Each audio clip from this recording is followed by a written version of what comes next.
தேவையான பொருட்கள். அதாவது பிரண்டை துவையல் செய்யணும், பிரண்டை சட்னி செய்யணும் அப்படின்னா இதெல்லாம் யூஸ் பண்ணுங்கள். இப்போ இதுக்கு தேவையான தக்காளி, புளி, கொத்தமல்லி, வெங்காயம், சின்ன வெங்காயம், அதாவது ஓரத்தில் இருக்கிறதெல்லாம் எடுத்துடணும். இல்லைன்னா நீங்கள் சாப்பிடும்போது உங்களுக்கு ரொம்ப டிஸ்டர்பன்ஸாக இருக்கும். அதாவது தெரியும், இது ஏற்கனவே சாப்பிட்றவங்களுக்கு இதை பற்றி தெரிஞ்சிருக்கும். இந்த க்ளீன் பண்ணல அப்படின்னா நம்ம தொண்டை சாப்பிட்றதுப்போ ரொம்ப அரிக்கும் நம்மளுக்கு தொண்டைக்குள்ளே. அதனால் நம்ம க்ளீன் பண்ணிக்கோங்க. ஏன்னா நம்ம ஃபஸ்ட்டு சாப்பிட்ற சின்ன குழந்தைங்க சாப்பிட்றாங்க அப்படின்னா ரொம்ப சிரமப்படுவாங்க. அப்புறம் அடுத்த டைம் அதை சாப்பிட மாட்டாங்க. அடுத்தது வரமிளகா காரத்துக்கு.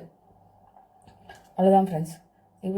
இதெல்லாம் வந்து நம்ம எண்ணெயில் போட்டு வதக்கி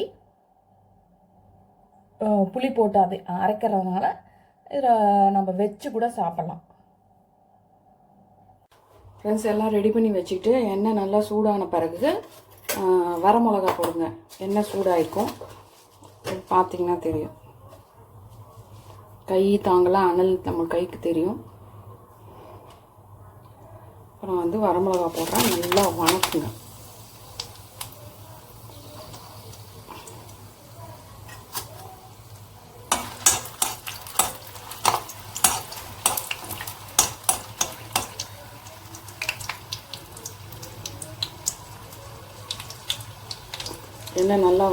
எண்ணெயில் நல்லா வரமிளகா வணங்கிட்டு இருக்கு.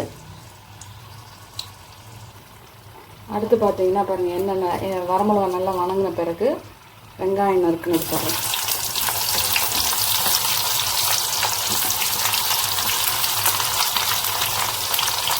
இன்னும் நம்ம வச்சு சாப்பிட்றோம் அப்படிங்கிறனால இது வந்து நல்லா நம்ம ரொம்ப வணக்கிக்கோங்க. அப்போ நம்ம டெய்லியும் கொஞ்சம் தோசைக்கு காலையில் டிஃபனில் வச்சு சாப்பிட்டுக்கலாம். சூடாக சாப்பாடு சாப்பிடும்போது இதை வச்சு சாப்பிட்டுக்கலாம். கால் வலி இருக்கிறவங்கெல்லாம் வந்து இதை வந்து கொஞ்சம் ரெகுலராக சாப்பிட பழகிட்டீங்க அப்படின்னா, சின்ன குழந்தைங்க வந்து இதெல்லாம் வந்து அடிக்கடி கால் வலிக்குதுங்கிறாங்க. கீழே உட்காந்து படிக்கணும் அப்படின்னா கூட குழந்தைங்களால உட்கார முடியல.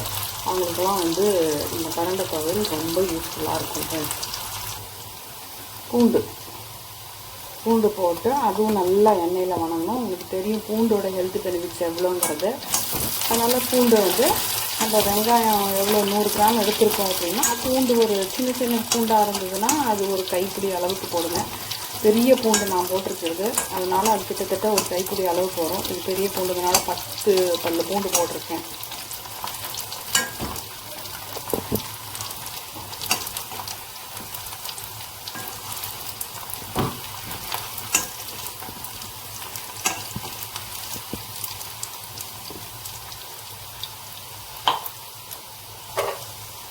நெக்ஸ்ட் பாருங்கள், பிரண்டை.